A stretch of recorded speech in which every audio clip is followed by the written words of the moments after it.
Aš noriu užduoti klausimą socialinės apsaugos ir darbo ministrei. Tai gerbiama ministrė, kokiu tikslu socialinės apsaugos ir darbo ministerija rinko duomenis apie Palangos merą, atskirus tarybos narius ir valstybės tarnautojus. Tik tais prašau nekalbėti apie SPIS sistemas, nes tai ne SPIS sistemos duomenys buvo renkami, o buvo renkami konkrečiai socialinės apsaugos ir darbo ministerijos duomenų gavėjas. Ir koks yra socialinės apsaugos ir darbo ministerijos kanclerės Svetlanos Tučkės čia vaidmuo, kuri jau 3 kartus yra kandidatavusi Palangoje. Ar tai kažkaip siejasi su artėjančiais savivaldais rinkimais ir kai galimai renkami neaišku kokiems tikslams duomenys gali būti įtraukiami tokiu būdu netgi į rinkiminę kampaniją. Kaip Jūs vertinate šitą situaciją? Ar atlikot vidinį tyrimą ir žinot, kas yra įvykę? Labai nustebinot, kad pradėjot kalbą be žodžio galimai, kad ministerija rinko apie Vaitkų, tai manau, kad čia bus apie ką pasikalbėti, bet noriu pasakyti, kad apie duomenis ministerija atsakys tada, kai gaus pono Vaitkaus arba prokuratūros kreipimasi. Mes negalim pradėti jokio tyrimo, negavę oficialaus prašymo.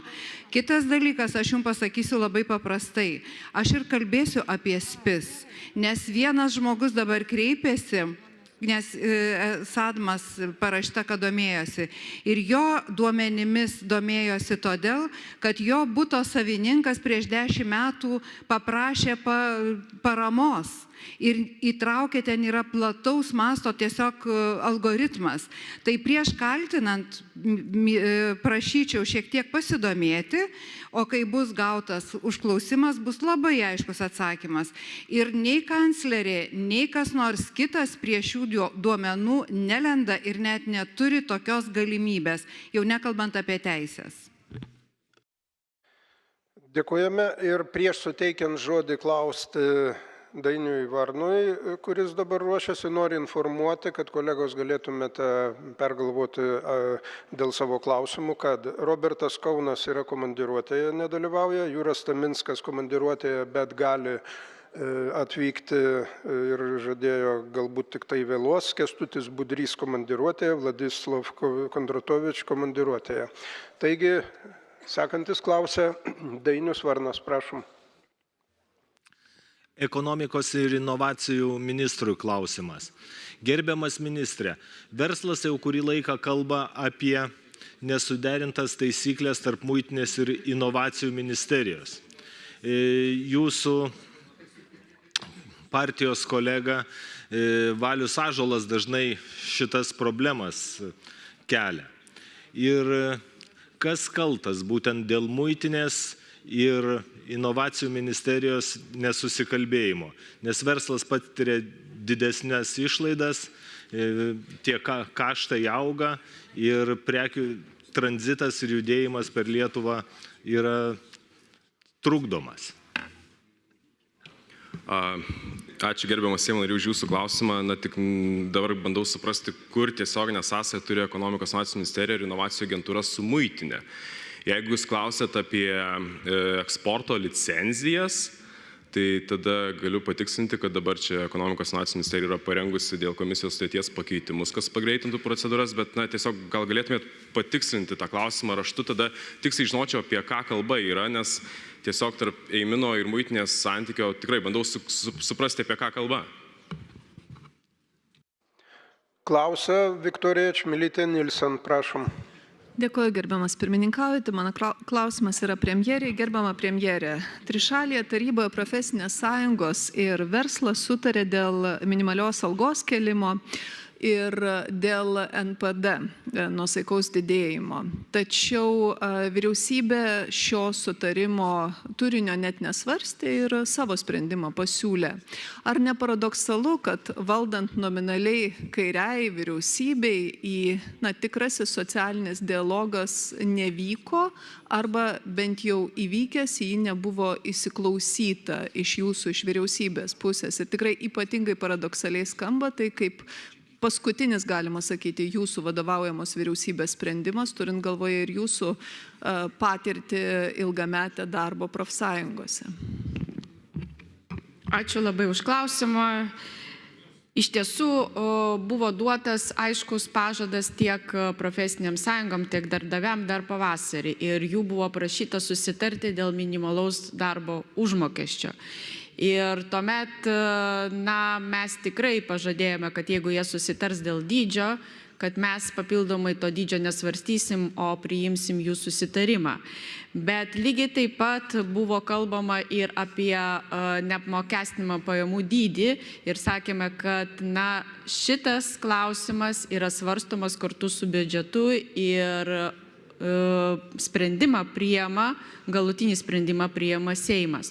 Todėl būtų labai keista, kad profesinės sąjungos su darbdaviais sutartų dėl bet kokių mokesčių pakeitimų. Tai tikrai nėra jų kompetencijos ribose ir kolektyviniam susitarime tokių susitarimų negali būti. Bet mes girdim lūkestį ir dėl to nuo sausio 1 dienos atsiras papildomas neapmokestinimas dydis kiekvienam tėčiui, mamai už vaiką. Ir jis bus daug didesnis, negu dabar siūlo darbdaviai ir profesinės sąjungos, jis sieks 1044 eurus. Ir man atrodo, kad tai labai ryšasi ir su tuo mūsų pagrindiniu tikslu, šeimos politikos stiprinimo tikslu.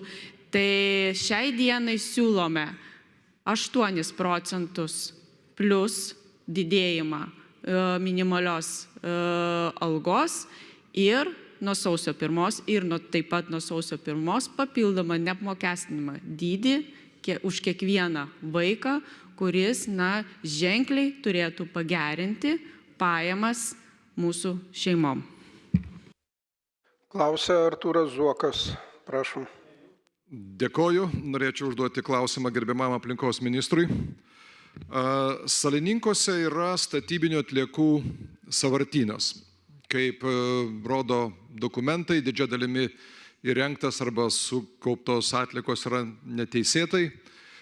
Ne per seniausiai aplinkos departamento inicijuota kreipimasi dėl ikiteisminio tyrimo pradėjimo prieš įmonę, kuri turėtų jį likviduoti ir rekultivuoti.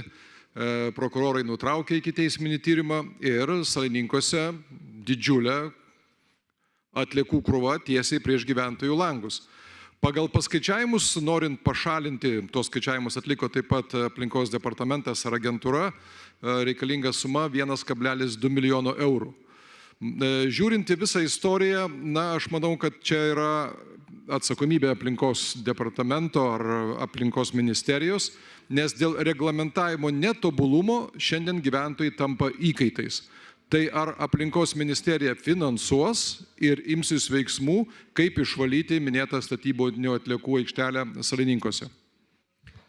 Taip, gerbiamas Seimo nary, dėkui už klausimą ar teiginius. Tai, kiek man yra žinoma, tai yra įmonė bankrutavusi, perduota yra nemokumo administratoriui ir dabar, kadangi vis tiek galioja toks principas, kad turi mokėti teršėjas, po to Vilniaus miesto savivaldybėje yra toks sąvartynas, tai kalbamės dabar su Vilniaus miesto savivaldybė dėl galimybės sutvarkyti. Taip, sutinku, kad reglamentavimas nėra tobulas, todėl kad buvo paimti tik tai apie 8 tūkstančius eurų kaip garantas dėl pačio sąvartyno, o dėl bankrutavusių įmonių ir tam tikrų procedūrų yra tokia situacija, kokia yra. Tai trumpai sutinku dėl reglamentavimo, bet dėl finansavimo tai kalbamės su Vilniaus miesto savivaldybė, kuri mano manimu čia ir turėtų parodyti daugiau iniciatyvos. Tai dėkui už klausimą.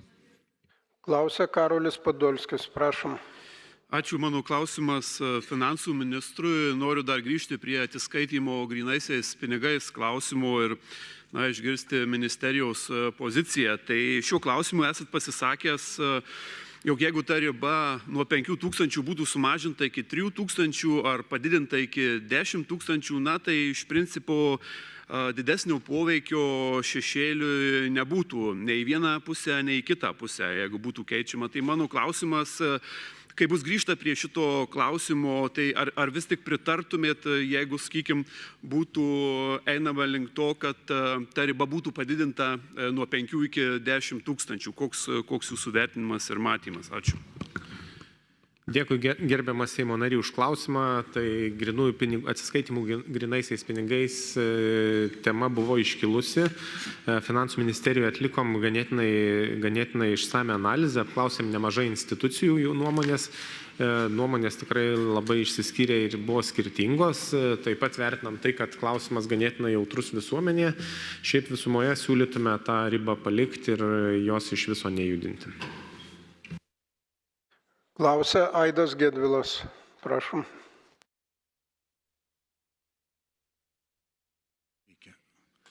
Ačiū posėdžio pirmininkė.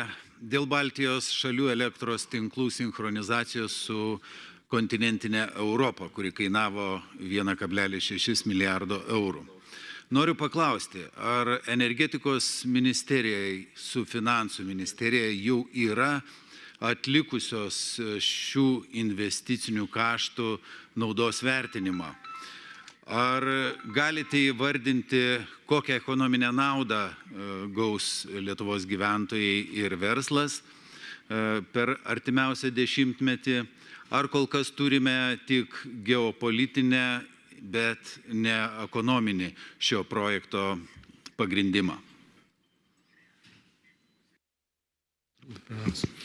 Dėkui už klausimą. Tai taip, iš tiesų šis projektas buvo įgyvendintas praeitais metais ir šiais metais dar yra baigiami, 25 metais dar pabaigėme 10 projektų, kurie buvo užbaigti jau po sinchronizacijos datos, kurie taip pat svarbus sistemos stabilumui. Vienas iš projektų, kuris dar tęsiamas, tai yra Harmony Link projektas, jis taip pat yra sinchronizacijos projekto apimtyje. Kaip tik vakar vyriausybėje priėmėme sprendimus ir pereiname nuo teritorijų planavimo į projektų įgyvendinimo fazę. Visa projekto kaina, kaip ir minėjote, yra 1,6 milijardo eurų. Iš tos sumos 1,2 milijardo buvo finansuota ES lėšomis ir šita kaina yra skaičiuojama viso regiono mastu. Tai yra Lietuva, Latvija, Lenkija ir Estija. Tai tokia buvo bendra šio projekto kaina. O kalbant apie šio projekto naudas, tai jų tikrai yra daug ir vien monetizuojant tiekimo nutraukimo faktorių, mums žala mūsų sistemai būtų skaičiuojama 100 milijonų eurų. Tai dar toliau tie skaičiai gali būti dėliojami, bet iš esmės tai buvo struktūrinis pokytis, kuris beje lėmė ir atsinaujinančios energetikos plėtrą Lietuvoje. Rekordinę plėtrą, nes būtent suvokiant šio projekto įgyvendimą buvo akivaizdu, kad Lietuvai reikia papildomos generacijos ir dėl to tokie projektai buvo įgyvendinami. Tai tokios ir naudos. Dėkojame. Prieš suteikiant žodį paklausti Jurgiui Razmai, kaip tik jo prašymu noriu informuoti, kad šiuo metu Seimo posėdį stebi Klaipėdos rajono Viliaus Gaigalaičio globos namų gyventojai ir darbuotojai. Galite pasveikinti. Ir klausia Jurgis Razma, prašom. Gerbiamoji premjerė, viešoje erdvėje jau skelbiama, kad naujoje vyriausybėje jums bus siūlomos socialinės apsaugos ir darbo ministrės pareigos. Ar esat apsisprendusi, ar sutiktumėt jas užimti, jeigu toks siūlymas būtų pateiktas? Ir ar aiškinote su teisininkais, ar nebūtų formali kliūtis dėl to, kad Vyriausios tarnybinės etikos komisijos sprendimu esat pripažinta šiurkščiai pažeidusi viešųjų ir privačių interesų derinimo valstybės tarnyboje įstatymą ir kaip išdava, kaip ir yra draudimas užimti tokio pat lygio vadovaujančias pareigas. Ačiū už klausimą. Nebūtų kliūtis. Iš tikrųjų esu gavusi ne vieną tokio pobūdžio pasiūlymą ir turiu kaip tik laiko pagalvoti ir apsispręsti. Klausia Simonas Gentvilas. Prašom. Dėkoju. Norėčiau adresuoti klausimą gerbiamai premjeriai ir ekonomikos ministrui. Vilniaus oro uostas pirmą kartą istorijoje aplenkė pagal keleivių skaičių Rygos oro uostą. Tai istorinis pasiekimas ir didysis klausimas yra, kodėl atstatydinamas įmonės vadovas. Kai yra tokie rezultatai, tai ponas Bartkus turi pasitraukti iš pareigų Liepos 1 dieną ir gerbiamas ministrė, įmonės valdybos kadencija baigėsi vakar. Įmonės valdyba nepaskirta, direktorius išeina už 2 savaičių, įmonės rezultatai blizga. Jūras Taminskas, gerbiamas pirmininkė, neatvyks į posėdį, nes jisai fotografuojasi prie projektų Klaipėdos uoste, kurių jis nepadarė. Jis atvažiuoja tik tai perkirpti juosteles. Klausimą aš užduočiau susisiekimo ministrui, bet klausimas yra jums. Fantastiškai dirbanti įmonė, be vadovo, be valdybos. Ir kas čia dedas? Urėdijos valdyba taipogi nepaskirta. Gerbiamas ministrė, tai kaip vyksta dabar pas mumis strateginių įmonių valdymas? Ar tik tai pagal politinę dūdelę, ar yra kažkokia tvarka? Ačiū. Tai ačiū už klausimą. Iš tikrųjų, šitą tematiką turbūt tikslingiau adresuoti Jūrui Taminskui, nes tai jo tiesioginė atsakomybės sritis. Bet man atrodo, kad tiek viešoje erdvėje, tiek tikrai tų diskusijų buvo nemažai ir priežastis buvo aiškiai išdėstytos. Tai pirmiausiai ne ministras atstatydina vadovo, o valdyba priima sprendimą. Ir buvo eilė faktorių nurodyta, dėl ko vadovo darbas netenkino. Tai vyksta įprastiniai demokratiniai procesai, o dėl valdybų jūs visiškai teisus, tikrai šitą procesą reikia pagreitinti. Ir aš manau, kai susiformuos nauja vyriausybė, tai labai tikiuosi, kad tai bus vienas iš prioritetinių klausimų kiekvienoje ministerijoje vis dėlto užbaigti valdybų formavimo procesus. Prieš suteikiant žodį paklausti Viktorui Fiodorovui, nuošonio mikrofono dėl vedimo tvarkos Jurgita Šukevičienė, prašom. Dėkoju.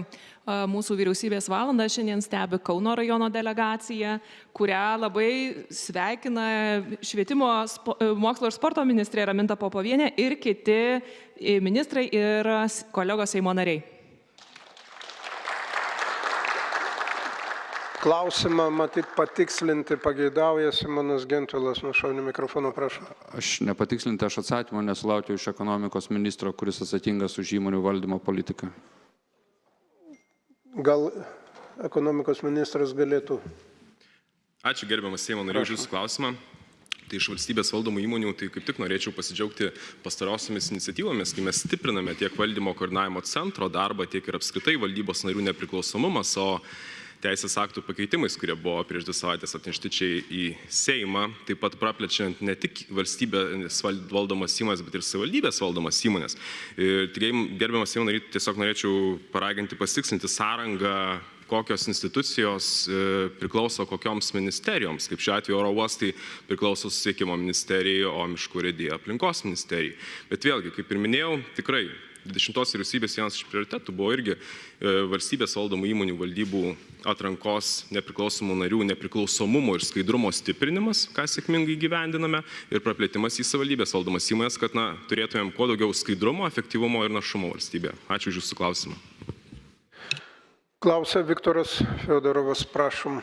Ačiū posėdžio pirmininkė, tai mano toks labai paprastas klausimas, vasariškas klausimas švietimo ministrei ir galbūt socialinės apsaugos ir darbo ministrei. Iš esmės labai toksai sutinkantis klausimas tiek dėl buvusios, esamos ir turbūt būsimos vyriausybės prioritetų, kalbant apie biurokratiją ir kalbant apie pagalbą jaunoms šeimoms. Nes viena iš pagalbos priemonių šeimoms priemonių galėtų būti didesnis lankstumas iki mokyklinio ugdymo įstaigose. Yra tokia situacija, kaip vasara, iš esmės vaikai, kurie mokslo metu lanko įvairiausius darželius, vasarą galėtų tos darželius kitam rajone, iš esmės, negu turi savo pagrindinę ugdymo įstaigą, pavyzdžiui, lankydamėsi pas senelius irgi lankyti darželį. Bet tam, kad kitame mieste, negu yra deklaruotas lankytų darželis, turi išsiregistruoti iš savo gyvenamosios vietos darželio. Ir čia toks atsiranda iš esmės teisinis nesklandumas. Kaip Jūs galvojate, galbūt ministerija galėtų svarstyti tvarkų įvedimą, kad laikinai, tol, kol, pavyzdžiui, serga tėvai arba vaikas, arba seneliai galėtų prižiūrėti, kad vaikas galėtų lankyti darželį nebūtinai tame mieste arba rajone, kuriame yra deklaruotas. Ir išspręsti tokią biurokratinį nesusipratimą. Ačiū už klausimą ir tuo pačiu pasiūlymą tikrai ir jūs kaip Seimo narys ir aš taip pat tas iniciatyvas tikrai galima teikti, tačiau aš galbūt pasakyčiau taip, kad ikimokyklinio ugdymo paslauga yra išskirtinai savivaldybių funkcija ir mes jau tą tikrai žinome. Jeigu priemant į mokyklas bendrojo ugdymo mokyklose mes tikrai galim žinoti, kad yra bendradarbiavimas tarp savivaldybių, jeigu yra tuščių vietų, tikrai galima eiti į mokyklą kitoj savivaldybei, tačiau ikimokyklinis ugdymas yra išskirtinai savivaldybių funkcija ir šioje situacijoje, man atrodo, tikrai reikalingas visas paketas, netgi sakau, čia ne tik, kad kažkoks tai vienas teisės akto nutarimas ar dar kažkas, visas paketas, man atrodo, turėtų būti keičiama teisės aktų, tačiau vis tiek akcentuojant tai reikia labai vertinti, reikia tikrai pasižiūrėti, ar tikrai tai yra reikalinga, nes savivaldybėmis Lietuva yra labai skirtinga ir savivaldybės yra labai skirtingos. Daugelį savivaldybių trūksta netgi vietų ikimokyklinėse įstaigose, didmiesčiuose, tuo tarpu mažesnėse savivaldybėse yra neužpildomos vietos ikimokyklinėse įstaigose. Tai čia toksai tikrai klausimas yra aktualus, svarbus, bet labai reikalaujantis ir analizės. Klausia Tadas Prajara, prašom. Dėkuoju, gerbiamas posėdžio pirmininkė, gerbiamas ekonomikos ir inovacijų ministrė. Jūsų vadovaujama ministerija, finansų ministerija ir Nacionalinis plėtros bankas Iltei pasirašė Invegos fondo finansavimo sutarties pakeitimą. Jame įtvirtinant finansinės priemonės tiesioginės Ilte paskolos skirtos apyvartiniam kapitalui padidinti įgyvendinimą. Priemoniai numatyta 100 milijonų eurų Invegos fondo lėšų. Koks yra šios finansinės priemonės tikslas ir kokio poveikio Lietuvos verslui tikitės ją įgyvendinti? Dėkuoju Jums. Ačiū gerbiamas Seimo nariai už Jūsų klausimą. Tai taip, 100 milijonų eurų Iltės tiesioginių paskolų finansinė priemonė, tai skirta būtent padėti Lietuvos verslams, kurie susidurs su sunkumais dėl pakilusių kuro kainų, dėl sutrikusių tiekimo grandinių, būtent siejant su karu Irane. Tai noriu pasidžiaugti, kad apskritai labai operatyviai sureagavom, Lietuva buvom pirmieji, kurie kreipėmės į Europos komisiją dėl laikino komunikato sudarimo, dėl valstybės pagalbos. Tai būtent apie šią konkrečią priemonę, tai apyvartinės paskolas, tai bus teikiamos smulkaus vidutinio verslo subjektams, didelėms įmonėms bei žemės ūkio kooperatinėms bendrovėms, kooperatyvams veikiančiams ilgiau nei 2 metus. Tai itin paveiktų sektorių sąraše, tai tiek su socialiniais ekonominiais partneriais, tiek ir su kitom institucijom išsinagrinėjom, kuriuos sektorius paliečia labiausiai. Tai pagal AVRK kodus suskirstėm priemoniai, tai kad galėtų pretenduoti tokie sektoriai kaip turizmas, baldų, tekstilės, medienos, plastikų, metalų gamyba, maisto produktų perdirbimas ir kiti energetiškai imlūs sektoriai. O metiniai palūkanų normai suderėjome, kad būtų taikoma net 70% nuolaida. Tai tikslas priemonės yra pagelbėti mūsų verslams, kurie susidūrė su konkurencingumo iššūkiais, siejant su pakilusiam naftos kainom ir laukiamas poveikis tiesiog, kad konkurencingumo prizmėje Lietuvos verslai nenukentėtų, nesumažėtų eksportas, nenutrūktų kontraktai ir kad apskritai toliau keltumėm savo valstybės BVP. Ačiū už Jūsų klausimą. Klausia Artūras Skardžius. Prašau. Ačiū. Mano klausimas būtų gerbiamam energetikos ministrui. Vakar vyriausybė 2 svarbius projektus pripažino valstybinės svarbos. Tai Harmony Link su Lenkija, jungtis komercinė ir 2 kartus išplėtimas jungties su Latvija. Klausimas, kieno sąskaita. 500 milijardo beveik siekiantis projektas su Latvija. Niekaip turbūt tiesiogiai nedera su Baltijos šalių sinchronizacija su ES tinklais, kadangi tai jau Latvijos reikalas. Latvija nesirūpina jungties išplėtimu su Estija, dėl ko mes turime dažnai mokėti ypač rudenį didesnius tarifus už perdavimą. Ar tai nebus priežastis, dėl ko mes neteksime pigios švediškos energijos, kur nusitęsėm Svedlink jungti už mokesčių mokėtojų pinigus ir kiek kainuos mokesčių mokėtojams papildomai šie 2 projektai. Vienas komercinis, kitas Latvijos interesų projektas. Ačiū. Dėkui iš klausimus, tai apie kiekvieną projektą šiek tiek atskirai, nes tai yra skirtingi statusai. Dėl Harmony Link jungties, tai būtent vakar buvo patvirtintas jau pats inžinerinės infrastruktūros vystymo projektas. Tai reiškia, kad iš teritorijų planavimo pereinama prie projektų įgyvendinimo. Šitas projektas, kaip minėta, yra sinchronizacijos projekto dalis, tai nėra tik tai komercinis projektas, jo paskirtis yra dviguba. Tai viena vertus užtikrinti alternatyvą Litpolink jungčiai, nes praradus Litpolink jungtį, pasiekmės Baltijos šalims būtų ilgalaikės. Ir tai kainuotų 3-4 milijardus eurų per metus, jeigu mums reikėtų veikti izoliuotų režimų. Tai šita jungtis reikalinga strategiškai užtikrinti saugumą sinchronizacijos. Antroji dalis, tai yra būtent po šios jungties įgyvendinimo, mūsų pralaidumas su Lenkija išsiplėstų nuo dabartinių maždaug 230 MW iki 1200 MW ir tai padidintų prekybos galimybės su Lenkija. Tai taip pat yra atsinaujinančios energetikos plėtros faktorius. Ir kaip žinia, šitas projektas yra finansuojamas CEFO lėšomis, būtent europinėmis lėšomis, 75% finansuojama iš to fondo kaip sinchronizacijos projekto.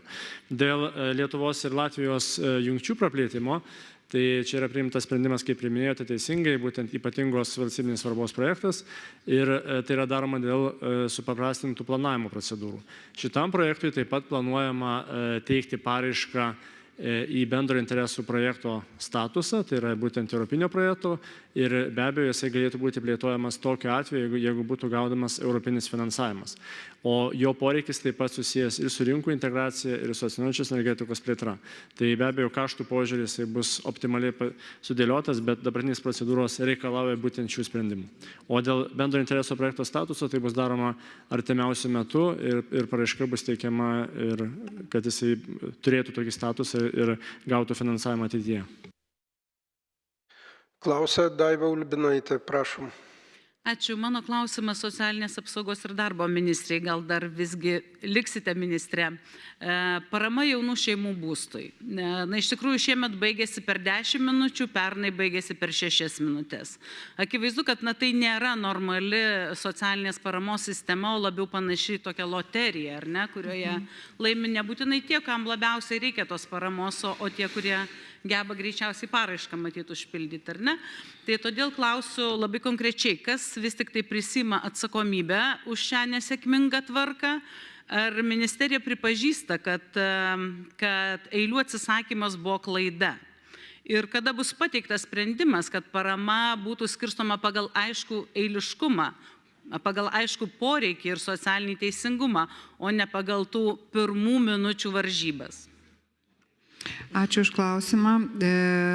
Aš gal apie atsakomybės nekalbėsiu, todėl kad čia yra įstatymo nustatyta tvarka ir ją eilės panaikino praeitoj kadencijoje ir tikrai turėjo labai rimtų argumentų, bet matom, kad vis tik tai pagal tai, kokia yra dabartinė situacija ir lėšų trūkumo, vis tik tai mes svarstom, kad ir sudaryta darbo grupė iš specialistų, ekspertų, kurie svarsto, ką padaryti, kad ta sistema vis tik tai būtų tobulesnė ir kad ko gero grįšim prie eilių sudarimo, kad žmonės turėtų teisėtus lūkesčius ir žinotų, kurioje vietoje jie yra toje eilėje ir kad ta eilė judėtų proporcingai kiekvienais metais. Tai labai tikimės, kad iki naujų metų bus priimti įstatymo pakeitimai ir jau nuo balandžio 1, kada kitais metais bus šaukimas paramai, jau žmonės galės ir ilgesnį laiką teikti prašymus ir jie bus registruojami pagal prioritetus, pagal nustatytus kriterijus, kuriuos pateiks ministerija ir Seimas priims ir tikimės, kad nuo kitų metų šita situacija išsispręs. Klausia Simonas Kairys. Prašom. Ačiū. Mano klausimas kultūros ministrei. Tai ministrai, jūs viešai irgi pasisakėt, kad ieškot lėšų, kas yra natūralu, nacionaliniai koncertų salėje Vilniuje ant Tauro kalno, bet tuo pačiu inspiravot Kauno mero reakciją, kuris viešai dejavo kiekvienam portale, kaip valstybė neskiria lėšų Kauno objektams, o skiria tik tai Vilniaus objektams. Tai mano klausimas toks labai paprastas. Ar buvo pas jūs atvykusi Kauno savivaldybės delegacija, ar supažindino su Čiurlionio koncertų centro projektu, finansavimo proporcijomis, terminais ir kitais dalykais, ar prašė konkrečiai kažkokio finansavimo dalies ir ar yra tokia buvusi iš viso diskusija, būtų tikrai labai įdomu sužinoti ir jeigu taip, tai apie kokius finansavimo šaltinius kultūros ministerija tada galvotų, iš ko galėtų prisidėti prie Čiurlionio koncertų salės statybų. Labą dieną. Ačiū gerbiamam Seimo nariui už pateiktą klausimą. Taip, viešoje erdvėje mačiau iškilusią diskusiją ir pasisakymus. Tai visi puikiai žinome ir jūs pats jau komentavote, kad Nacionalinė koncertų salė Tautų namai yra valstybės programoje ir yra finansuojama iš valstybinės investicinės programos. Tai be abejo, kad ir finansavimo ieškome ir visi norime, kad ši koncertų salė greičiau startuotų ir vykdytų mūsų visų iškeltus lūkesčius. Atsakant į jūsų klausimą, su Kauno miesto meru šią temą mes nesame diskutavę ir jeigu jau taip labai konkrečiai atsakyti, tai mūsų komanda Kauno mieste su Kauno miesto meru ir savivaldybė susitikę dar nebuvome, bet aš net nebejoju, kad ateityje šie susitikimai vyks ir šis klausimas bus iškeltas, kuomet ir diskutuosime ir žiūrėsime, kokie sprendimai gali būti priimami. Klausia Jurgita Šukevičienė, prašom. Dėkoju. Mano klausimas švietimo, mokslo ir sporto ministrei. Gerbiama ministrė, viešoje erdvėje pasigirsta atvejų, kad tėvai korepetitorių samdo net būsimiems pirmokams. Ir sutikite, kad tai neskamba kaip labai normali situacija. Ir gal jūs kaip ministrė galėtumėte nuraminti tėvelius ir atsakyti, ar tikrai prieš mokyklinukams reikia mokėti ir sklandžiai skaityti, jau ir turėti visokių kitokių įgūdžių, dėl kurių jau reikėtų samdyti korepetitorius. Ačiū. Ačiū už klausimą, tikrai jisai savalaikis, nes girdim tikrai tokių nuogastavimų, net esam parengę ir informaciją, ir tokį straipsnį tikrai, kuris nuramintų tėvelius, kurių vaikai ruošiasi eiti į 1. klasę, nes tikrai tas klausimas kyla kiekvienais metais. Ir iš tiesų Lietuvoje visi priešmokyklinukai ugdomi, priešmokyklinukai noriu pabrėžti, ugdomi pagal vieningą programą, kuri padeda būtent vaikams žaidžiant, tyrinėjant ir kuriant pasiruošti mokyklai. Nes būtent žaisdami jie tyrinėja aplinką, įvairius eksperimentus daro ir taip susipažįsta su rašymo pradmenimis, su pirmaisiais skaičiais ir raidėmis. Ir žinoma, kad į 1. klasę kiekvienas ateina skirtingų gebėjimų, nes kiekvienas vaikas yra skirtingas, tačiau kiekvienas jau yra pasiruošęs pradėti mokytis. Tai tikrai noriu nuraminti, kad samdyti korepetitorių ar kažkaip tai kitaip būti įsitempus šitoj situacijoje tikrai nereikia, nes svarbiausia su vaiku yra tokio amžiaus bendrauti, ieškoti kontakto, vaikas turi būti smalsus, turi būti aktyvus, jis turi nebijoti ir suklysti ir atėjęs kiekvienas į 1. klasę su skirtingais gebėjimais, tačiau pasiruošę priešmokyklinėje grupėje, priešmokyklinių ugdymų, tikrai pilnais galės startuoti bendrojo ugdymo mokykloje. Klausia Tomas Domarkas, prašom. Ačiū posėdžio pirmininkė už teiktą žodį. Klausimas būtų energetikos ministrui. Skatinome mes visus įmonės gyventojus investuoti ir pasidaryti savo elektrinės, susikurti nepriklausomybę ir sutaupyti savo gamybos kaštus. Tai dabar netaip senai teko įmonėm atnaujinti sutartis ir kažkaip ten kelintam, 3. ar 4. puslapį tarp eilučių kažkur atsiranda toksai punktas, kuris numato, kad reikės susimokėti dabar už gamybos disbalanso valdymo paslaugos mokestis. Tai kokiu dar planuojate įvesti naujų mokesčių, kad tie gaminantys vartotojai tiesiog turės primokėti už gaminamą energiją? Tai ačiū. Dėkui iš klausimą. Tai iš esmės yra dvi dalys. Viena dalis yra kainos skirtumas tarp gamybos ir vartojimo. Tai šita problema egzistuoja tikrai ir tą mato tiekėjai, dėl to yra tiekėjai ir įvedinėja papildomus mokesčius.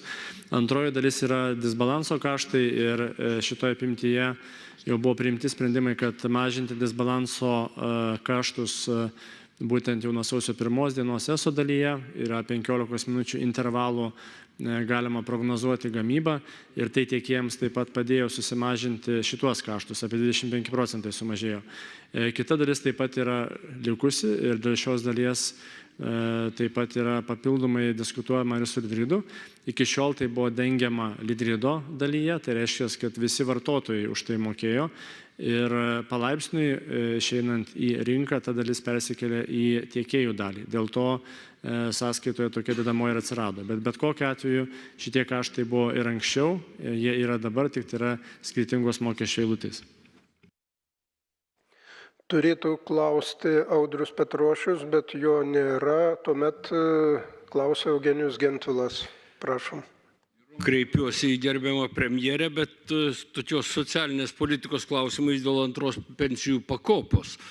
Čia dabar kaltinama pensijų fondai, kad nesugebėjo išsaugoti klientų, bet man atrodo, kad tas gąsdinimas, žmonių bauginimas, kad pensijų reforma tęsis toliau, yra tikrai prastas pagrindas žmonių pasitikėjimui antrąją pakopą.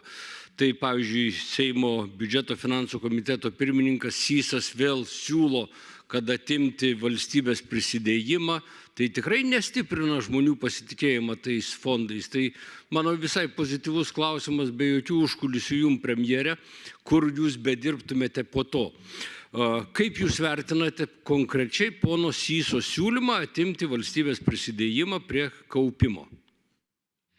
Ačiū už klausimą. Tikrai gąsdinimai turbūt prie bet kokio klausimo geresnių rezultatų neprisideda. Ir mano nuomonė nesikeičia. Vis dėlto turime tik tai pradžią, kuomet žmonės gali pasirinkti ar pasilikti sistemoje ir išeiti. Ir laikausi nuomonės, kad tą pereinamąjį laikotarpį turėtume ištestuoti ir palikti tokį, kokį priėmėm. Kad pasižiūrėti bent jau iki metų galo, pasižiūrėti rezultatus, kiek žmonių išėjo, kaip pinigų srautas, kur judėjo. Turim pasidaryti tam tikras išvadas ir analizę. Ir bet koks skubėjimas, tik pakeitus sistemą vėl ją keisti, tai tikrai net neš turbūt gerų rezultatų. Tai kol kas savo nuomonės nekeičiu. Klausia Roma Janušonienė. Prašom. Ačiū posėdžio pirmininkė. Aš norėčiau užduoti klausimą sveikatos apsaugos ministrai. Pirmiausia, noriu jums asmeniškai ir jūsų visai komandai padėkoti už puikų darbą sveikatos sistemoje, sveikatos politiką organizuojantis, kadangi keičiasi koalicija, tai mes norėčiau taip pat ir palinkėti jums ir sėkmės. O klausimas labai paprastas. Patvirtinote naujus reikalavimus ligoninėms dėl akušerinių chirurgijos vaikų gydymo paslaugų. Tai norėčiau paklausti, ar visos ligoninės išgalės tuos reikalavimus atlikti ir išliks tos gydymo įstaigos. Ačiū. Dėkuoju Jums, gerbiamas Seimo narė, pirmiausia už gražius žodžius ir ačiū Jums, kad padėjot mums gerai daryti darbą. Iš tiesų, performuodami ir kokybinius, ir kiekybinius kriterijus ligoninėms, kad jos galėtų teikti pačias reikalingiausias paslaugas regionuose, arčiausiai gyventojų, įvertinome dabartinės paslaugų teikimo apimtis ir visos ligoninės galės teikti tas paslaugas, kurias teikia, užtikrinant reikalingą saugumą ir pacientams, ir medicinos paslaugų kokybę. Ačiū. Klausia Žygimantas Paviljonis, prašom. Ačiū labai. Norėčiau gerbiamos premjerės paklausti. Šiandien iš spaudos sužinojame, kad mes sutikome su komunistinės Kinijos spaudimu, pažeidžiant Vienos konvenciją, nužeminti diplomatinio atstovavimo lygį iki laikinųjų reikalų patikėtinio biuro. Tai nėra egzistuojanti, tokio statuso nėra. Yra diplomatinės atstovybės, kur ambasadoriai vadovauja, yra konsulinės. Tai kokiu lygiu buvo priimtas šis sprendimas, nes pagal statutą yra užsienio reikalų komitetas, kuris svarsto atstovybių steigimą, naikinimą, jų statuso keitimą. Ko tikitės darydami tokias konvencijom prieštaraujančias nuolaidas pagrindiniams jungtinių valstybių priešininkams ir pagrindiniams Rusijos karo įgalintojams, gerbiama premjerė?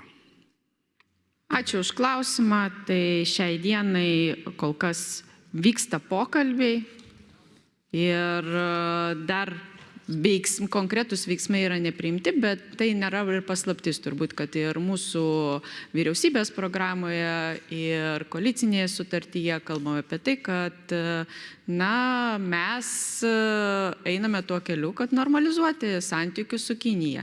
Jūs duodat referenciją į Jungtinės Amerikos valstijas, tuo tarpu net ir amerikiečiai taip pat turi santykius su Kinija.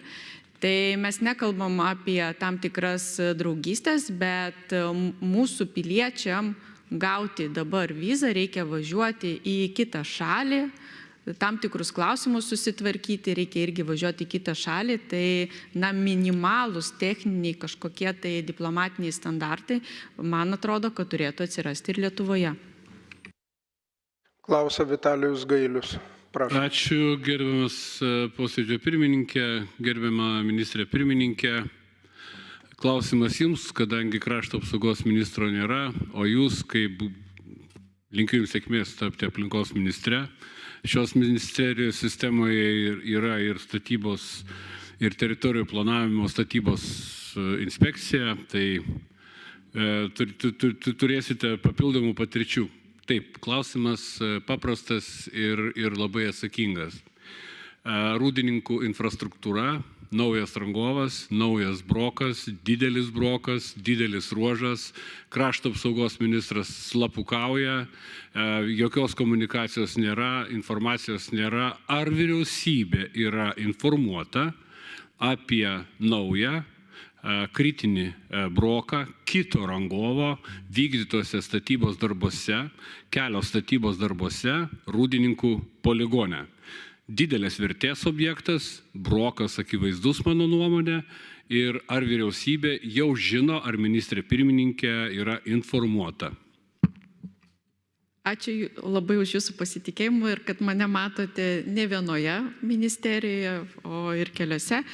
Bet iš tiesų dabar šiuo metu yra ministras išvykęs ir matyt turės įvykti ir pokalbis dėl to, bet man, žinot, labai norėčiau, kad tie rangovai, kurie laimi konkursus ir gauna nemažus pinigus už savo darbą, ateitų ir sąžiningai tą darbą atliktų. Ir ne tik kalbant apie poligoną, bet ir kitose srityse dažnai susiduriam su situacijom, kad pirmi prisistatymai, gražus paveikslėliai, kad gali rangovas padaryti bet ką ir už labai pigiai, rezultate atsitinka taip, kad ir pinigus prarandame, ir darbų neturime. Tai ypatingai tai yra svarbu krašto apsaugos ministerijos kompetencijos ribose, nes mes kalbame apie gynybos biudžetą, apie kiekvieną eurą, kuris turi būti išleidžiamas atsakingai. Ir nebejotinai ministras turės spręsti šitą klausimą. Vitalijus Gailius patikslinti. Ačiū labai, posėdžio pirmininkė. Paminėjot dingusį pinigėlį, tai dingę pinigėliai yra Teisėsaugos institucijų kompetencijos klausimas. Ar planuojate ir kreipimas į Teisėsaugos institucijas? Taip, pradžiai tikrai turiu išsiaiškinti visas aplinkybės. Ir jeigu įmonė padarė broką, pirmiausia reikia duoti terminą tą broką ištaisyti. Bet jeigu tikrai nebus geranoriškumo, tai neabejotinai pasitikiu Teisėsaugos institucijom. Ir aš manau, kad pastarieji metai parodė, kad Teisėsaugos institucijos dirba labai gerai ir aš patenkinta tais rezultatais ir labai tikiuosi, kad ir toliau turėsime labai rimtą priežiūrą, kad visi turėtume didžiulį pasitikėjimą išleidžiamais biudžeto pinigais. Turėtų klausti Ilona Gelažnikienė, jos nematau, Dalios Asanavičiūtės Gružauskienės taip pat, tuomet klausia Remigijus Motuzas. Prašom. Ačiū. Labai mano klausimas yra ekonomikos ir inovacijų ministrui. Jūs pradėdamas darbą deklaravote prioritetą regionam. Kaip pavyko per tą laikotarpį su regionais, kiek pavyko pritraukti investicijų? Nes mes kaip Seimo nariai, kai lankomės regionai, pagrindinė problema darbo vietos stoka, investicijų stoka. Ačiū. Gerbiamas Seimo nary, labai ačiū už jūsų klausimą. Tai iš tikrųjų mūsų strategijoje 3I, tai inovacijos, investicijos, institucijos, vienas iš tų esminių sėkmių rodiklių, kad ne mažiau nei 30% investicijų būtų nukreipta į regionus.